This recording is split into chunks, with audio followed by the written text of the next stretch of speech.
Hey, everybody. It's Karyl Morris from the Image Impact Group and the Visibility Room on air and off script. The other day, I had the great opportunity to sit down with Dre Thompson, and he has an unbelievable announcement to make. So I'm going to throw it back over to Dre. You ready? Here we go.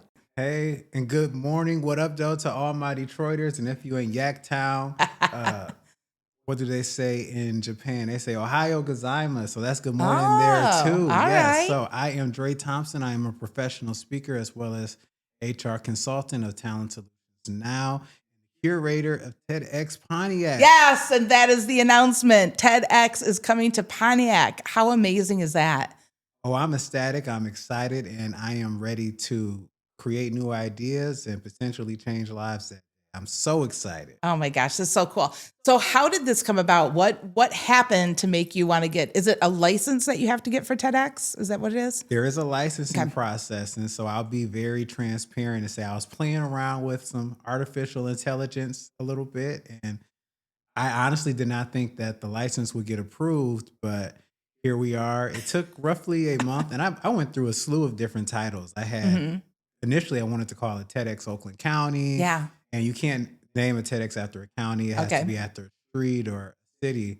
So I wanted to highlight all of Oakland County outside of Detroit because I feel like there are so many stories in Oakland County that have yet to be told. Yeah. So at TEDx Oakland County, I had TEDx Telegraph because Telegraph runs from Detroit all the way to Pontiac. Oh, yeah. TEDx Woodward would have been cool, but I think Woodward is very synonymous with Detroit and Pontiac. I had TEDx Orchard Lake, Long Lake, and ultimately TEDx Pontiac is what's sticking. So extremely excited and happy with it. Yeah, I love that. And I love that Pontiac is getting a little bit of notoriety for a great reason too, right? It's been such a vibrant city and then it's had some troubles and now it's coming back again. So to have something like TEDx show up in Pontiac, I think is amazing.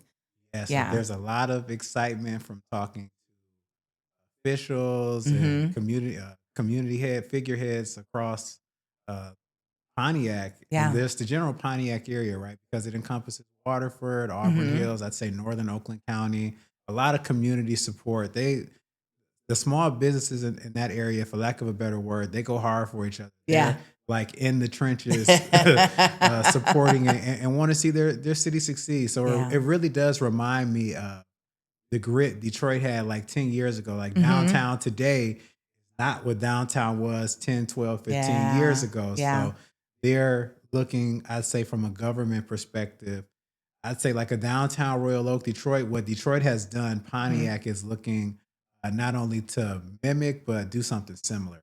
What theme did you end up choosing? Theme. So this is something I spent a lot of time on, and the theme went back and forth. I'm trying to play on artificial intelligence a little bit because we know AI has been all over the news, is disrupting lives, good ways and some not great ways, right? But the theme of this event is going to be when adversity meets innovation. A, adversity, I, innovation. And when you think about it, things are created when people experience some sort of adversity. I like this theme because no matter if you're in the tech space, education design, which is what TED stands for, depending upon your work, you still can fall under that theme. What did adversity cause you to create? So was it the visibility room? It could be a product, let's say, for example, United Wholesale Mortgage or Amazon. You're a small business owner. Maybe it's you're a food reviewer.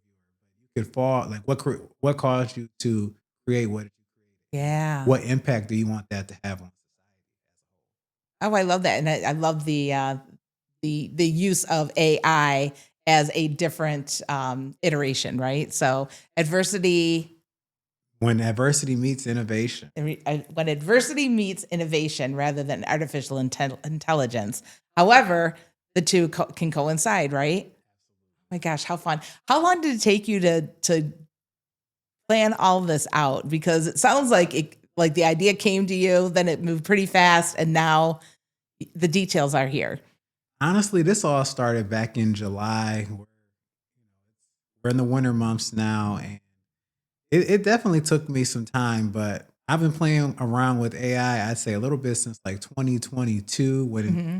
general public first found out about ChatGPT. And so the idea or the theme rather, like I thought about something community based with entrepreneurship as well, but I really want the base of talks and entertainers to be very broad and appealing to the general public versus Hmm. focusing on one segment of the population.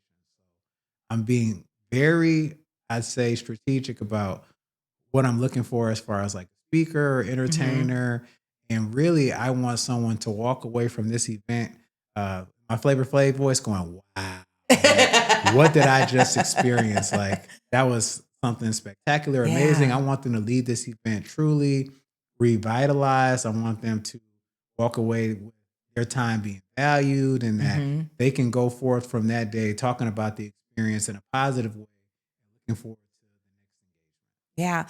So for people that have not been to a TEDx event, what time commitment is that for the audience? Is it a 1 hour event, a 2 hour, a 4 hour event? What does that look like?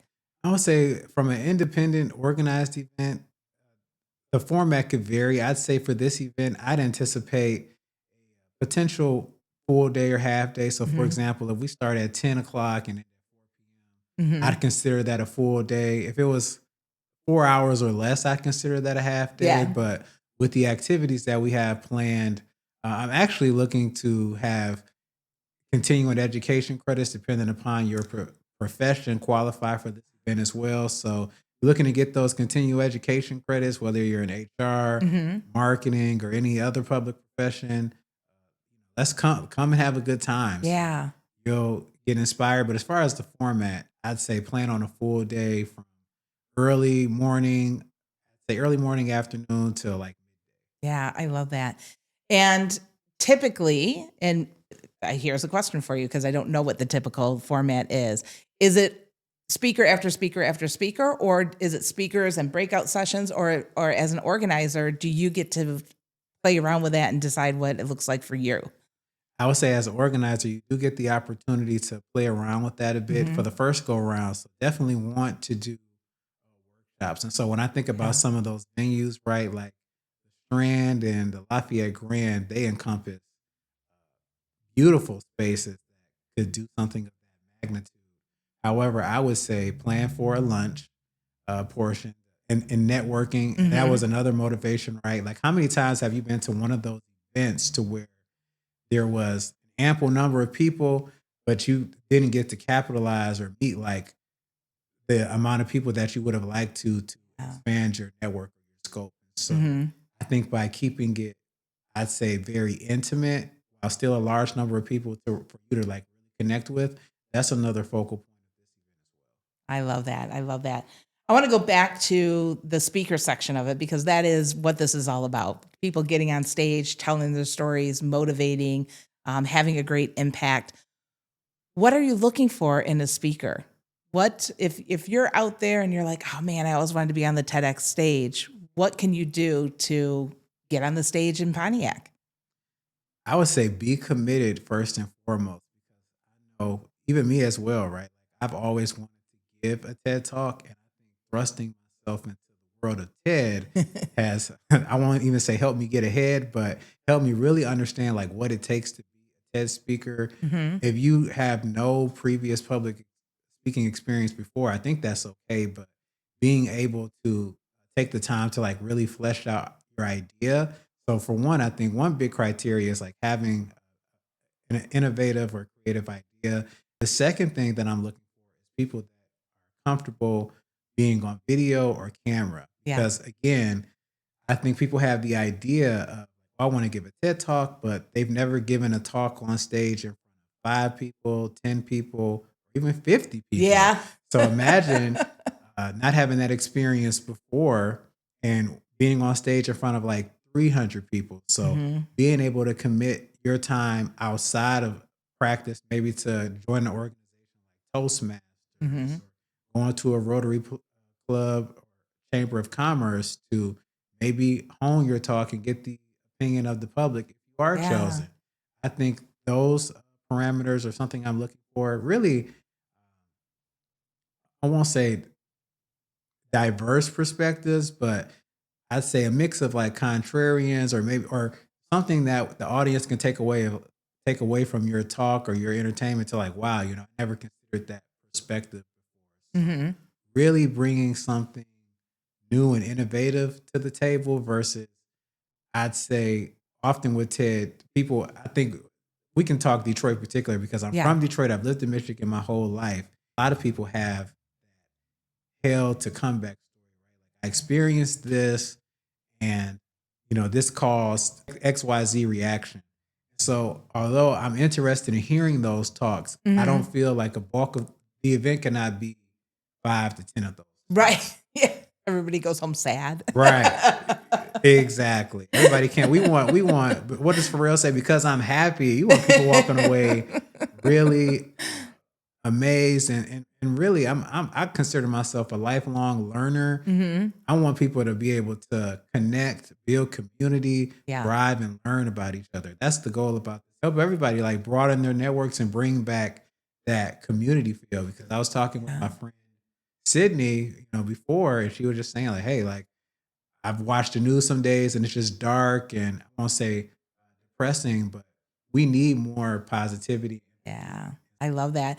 And that it should be an interesting process for you to have, to choose the speakers and then put them in order that maybe, takes us through that story, right? But ends on the high note. So people go out just going, yeah, we got this, right? We heard some adversity, but we also heard the champion that came through. And I think that's amazing. You picking up what I'm putting down. Yeah, I love it. exactly. Oh my gosh, my little brain is just going a million miles an hour. Big brain. Yeah, yeah. The big brain. Yeah. I just think it's so cool. First of all, I think it's really cool that you had an idea and it was just an idea and you thought, you know what, I'll just research it and we'll see what happens. And then you know what, I'll just submit it and we'll see what happens. And what's happening is going to be a major impact on an area of Michigan that is just ripe for having people come in and build community and be excited about all the gloriousness that we bring in Michigan, right? And like you said earlier, we've had such a great run here in Detroit, and to be able to bring that back into the Pontiac area is going to be amazing, absolutely amazing. Absolutely. And I appreciate you Yeah. just sharing your platform with me. And when I think about Pontiac, right, I think of Clutch Cargoes, Tiki Yeah. Vibes, the Pontiac Silver Dome. Yes. I mean, this is aspirational, right? Like you said, I just submitted an idea. How cool would it be if we got somebody like Barry Sanders, Ben Wallace, the Malice in the Pat, like where she like I'm my dad.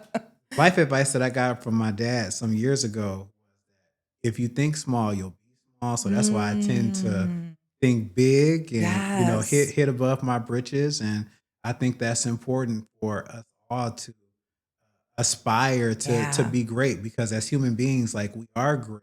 Mhm. And I think there's storytelling. I'm big on that. And I think there's something special about each of us. Yeah. It's up to us as individuals to pull out that differentiator and share it with the world. So that's what I'm looking Absolutely. to. Oh my gosh. I think that's so amazing. I think that's a great place to end. I can have a conversation with you all day long because I'm very excited about this whole thing. But I know we got to wrap it up because I want people to take what they've learned here and take a chance to reach out to Dre and see what you can do. And it's not just about the speaking part of it, it's also about volunteering. What can you do to volunteer to support? What and actually I'm gonna come back to you on that note because I did want to ask you about this. What can people do? How can they sponsor? How can they support it? How can they volunteer? What do you need help with? I need volunteers and I would love more sponsors because we need to get that sign, right? That TEDx Yeah. sign and red and black, white lettering with the Pontiac. I want to have that. I want to have backdrops and step Hmm. up banners. And I really want to make this a phenomenal experience. So you can go to www.tedxpontiac.org. That's the website. Hmm. Our sponsorship packet is there to review that. You can also email us at info@tedxpontiac.org well. Oh, I love that. All right, everybody. On that note, let's thrive together. Make sure to reach out to Dre. Get your questions ready, get your ideas ready, and let's make this a huge success. Thank you so much. Thank you for having me. I appreciate your time.